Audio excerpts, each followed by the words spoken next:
Hey guys, welcome back to the session. Today we are here to talk to you about the radiological spotters in general surgery. Well, I'm Dr. Pawan, your surgery educator on Unacademy platform, and I've decided to start this particular series in which we will be discussing important radiological kind of pictures along with a surgical case scenario. So this will basically help you correlate the radiological signs which you basically come across while reading a theory. You'll be able to have a look at the images of those and you will be able to correlate them together. So let us begin and let us start with the first thing. Now here you have a patient who is coming to you with a dysphagia. Okay, so simple, the patient is coming to you with a dysphagia and you advise a barium swallow in a particular patient. So whenever a patient comes to you with dysphagia, can you please tell me what is the first investigation to be ordered? What is the first investigation to be ordered? The first investigation to be ordered whenever a patient comes with a dysphagia is always a barium. And this is what you did in this particular patient. You ordered a barium swallow. And when you ordered a barium swallow, this is the image which you got. Now, can you please tell me what is the diagnosis of this particular patient? Now, here you are able to see that this particular esophagus is coming down and there is a smooth narrowing of the esophagus. Okay, there's a smooth narrowing of the esophagus. If you just have a look at this particular end, this particular end of the esophagus at this particular point, it looks like a bird's beak appearance. Okay, so that is why the diagnosis of this particular patient is Achalasia cardia. What you're seeing in here, you are seeing a bird's beak appearance, and this is sometimes also referred to as a pencil tip appearance. Okay, so I hope you are able to understand this. There is a patient who came to you with a dysphagia. The first investigation which you ordered is a barium swallow. You ordered that. You got this image. On this image, what you are able to see, you are able to see a bird's beak appearance or a pencil tip appearance that makes a diagnosis of this particular patient as a dysphagia. Now, here you have another patient. He also came to you with dysphagia. So again, you ordered a barium swallow in this particular patient. Yes. So again, the patient came with dysphagia and you ordered a barium swallow. And when you did this, you get an image like this. Now, can you please tell me what is the diagnosis in this particular patient? Anybody? Can you please comment what is the diagnosis of this particular patient? Well, please understand, are you able to appreciate that here the esophagus is looking like a sigmoid?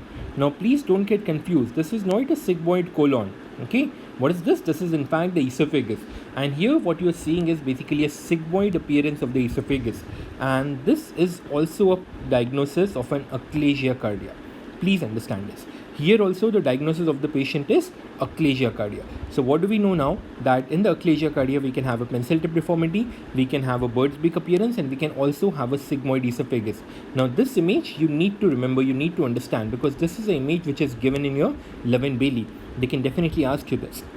Okay, now let us discuss a couple of more important points about Achalasia cardia. If I just ask you, what is an investigation of choice to diagnose Achalasia cardia? Investigation of choice to diagnose Achalasia cardia. Can you please tell me what is the answer?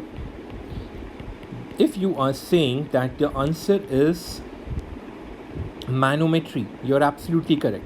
Okay, so what is the answer? That is a manometry. Now, what is this manometry? You pass in a probe till the lower end of the esophagus and you basically try to measure the pressure in the lower end of the esophagus, and you get that there is a sustained elevated pressure in the lower esophageal sphincter, which makes the diagnosis of an Achalasia cardia. Okay, right. Now, if I just ask you, what is another important X-ray finding which you get in this particular patient? On the plain X-ray, what else you might get? So please understand, in the normal individuals, whenever you do an X-ray, you find a normal gastric shadow.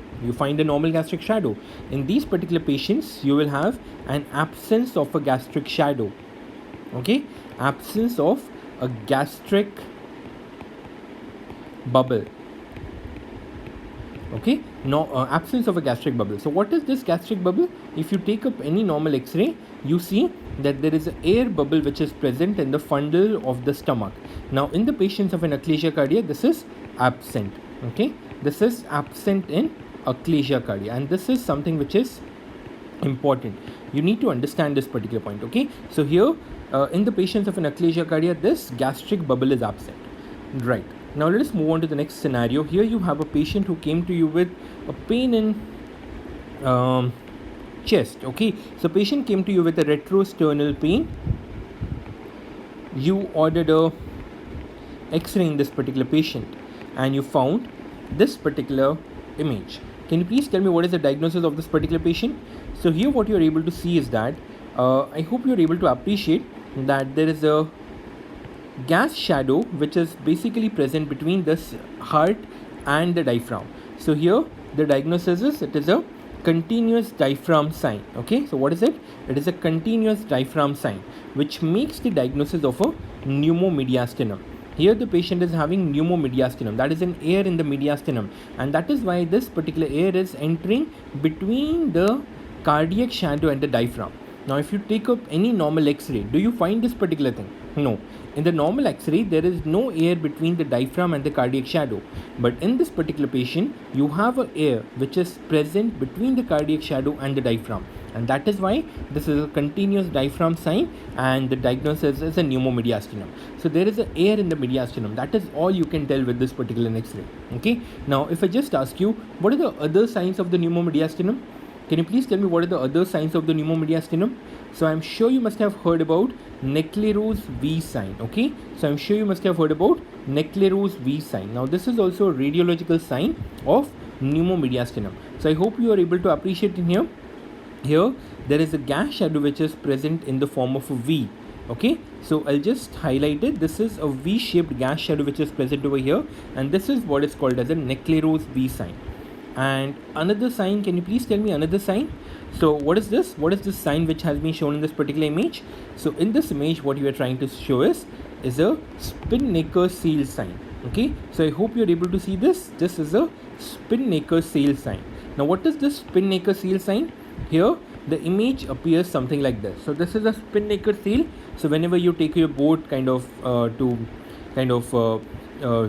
into the sea, so you elevate this kind of a wooden cloth like this. In the similar manner, your thymus is getting elevated like this, and that is what is called as a Spinnaker seal sign. Okay, so important. What did we learn? There are 3 radiological signs for the pneumomediastinum. What were these? The first one which we saw was a continuous diaphragm sign. Then what did we see? We saw a Necklerose V sign. And lastly, we have a Spinnaker seal sign. So these are the 3 radiological signs which we have in related to pneumomediastinum. Now, this is very, very important. This particular scenario is very important. So here there is a patient who again came to you with a dysphagia. Okay, and along with the dysphagia, the patient also had halitosis and maybe a lung abscess. Okay, lung abscess. So patient came to you in a pretty bad state and you ordered a barium swallow, because every patient over dysphagia, what do you order? You order a barium swallow. So you ordered a barium swallow in this particular patient, and what did you get? You get an image like this. Now can you please tell me what is the diagnosis of this particular patient? So this is a lateral phlegm. Okay, so what is this? This is a lateral phlegm, and what you are seeing here, this is a patient of a, can you please tell me the diagnosis? What is the diagnosis of this patient? This is a Zenker's diverticulum. Okay, what is this? This is a Zenker's diverticulum. Now this Zenker's diverticulum, it is a very, very important topic for you guys. Okay, please understand, Zenker's diverticulum is a very important topic. Now what you're able to see in here, this is a diverticulum. So what has happened, whatever the barium you ate, like the patient ate, had gone down into the kind of rest of the part of the intestine, but there was a diverticulum which was present where this barium accumulated, and that is why the diagnosis is Zenker's diverticulum. This is an absolute very important image. You cannot afford to forget this. Very, very important image. Now let us talk a bit about Zenker's diverticulum. So what about Zenker's diverticulum? First of all, can you please tell me, is it a true or a false diverticulum? Okay, so can you please tell me the Zenker's diverticulum, it is a true or a false diverticulum? So this is a false diverticulum. What do you understand by false diverticulum?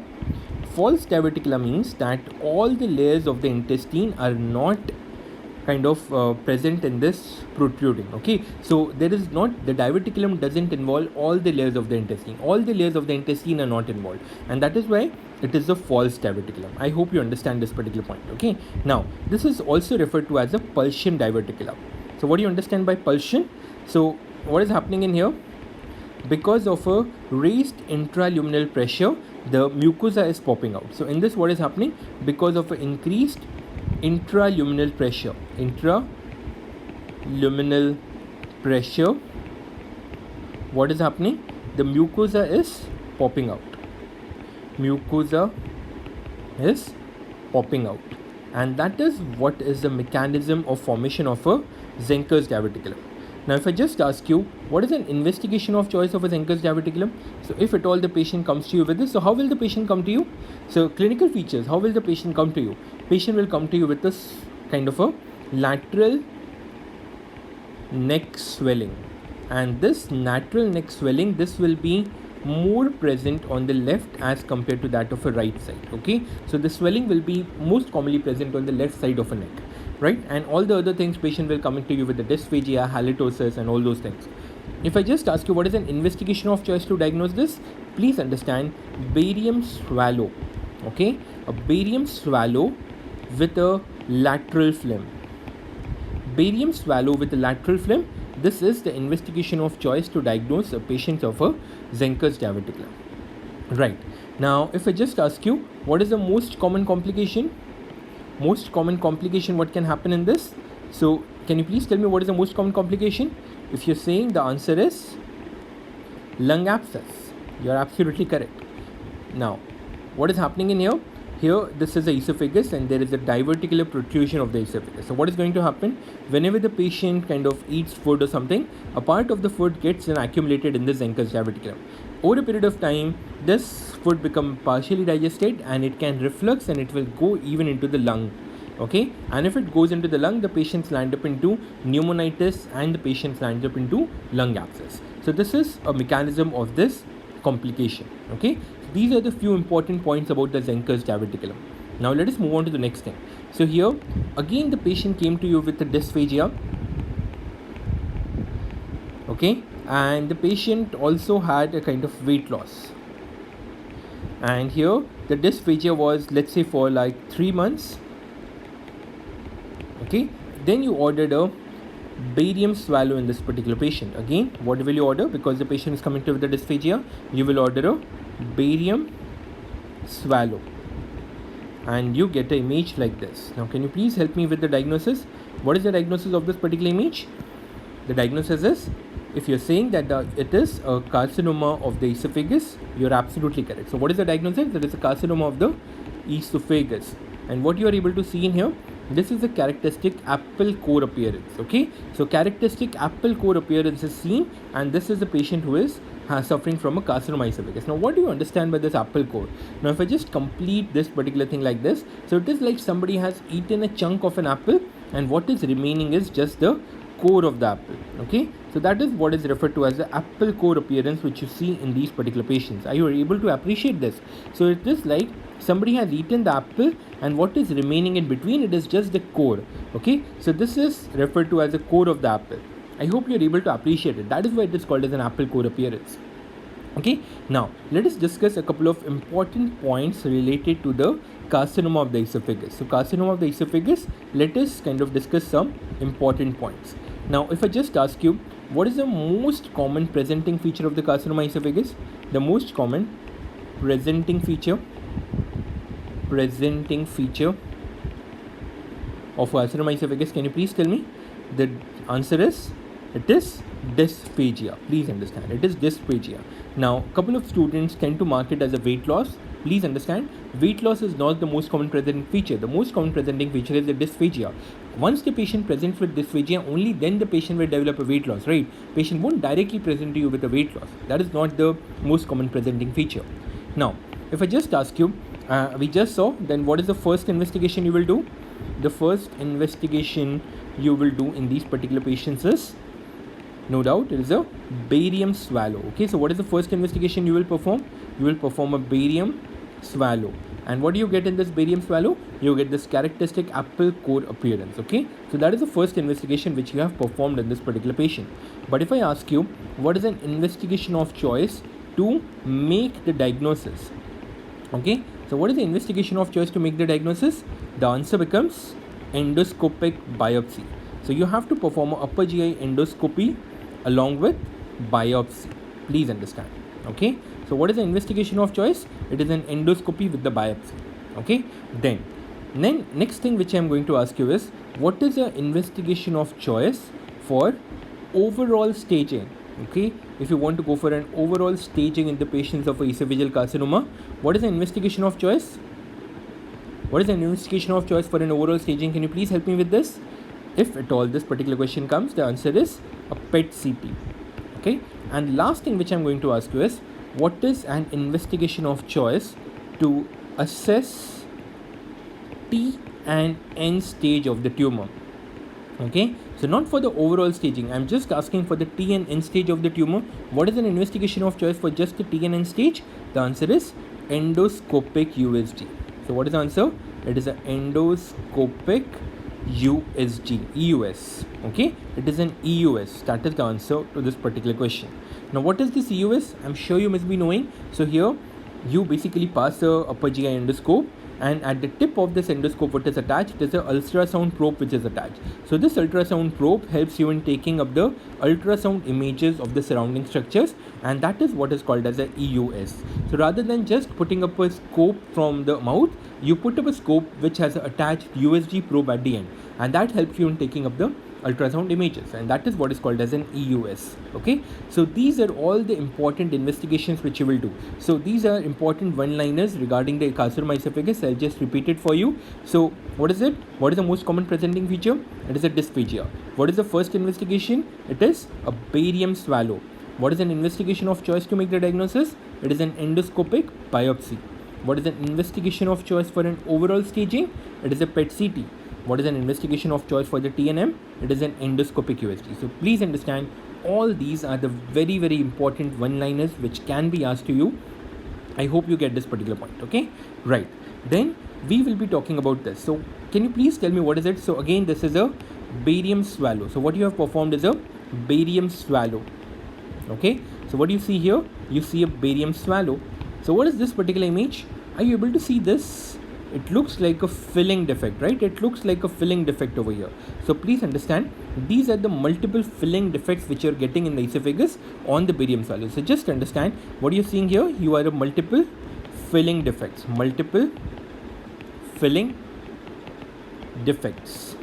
Now, if I just show you this particular thing, what do you think? Just appreciate and just try to appreciate the contrast between the upper image and this particular image. So do you again see the multiple filling defects? Do you see the multiple filling defects in here? The answer is no. This is basically a shaggy appearance of the esophagus. Okay, so this is what I want you to focus your attention on. Okay, so what is this? This is a shaggy appearance of esophagus. Okay, so these are the two kind of images which are somewhat differential diagnosis of each other on the barium swallow, and you don't need anything else to emphasize this particular fact, because these two images are shown on the same page in your esophagus chapter on love and belly, and that is why these are important for you guys. Okay, so please understand, these are the differential diagnosis for you guys. This is on the barium swallow. Both these images look a bit similar, but they are actually not.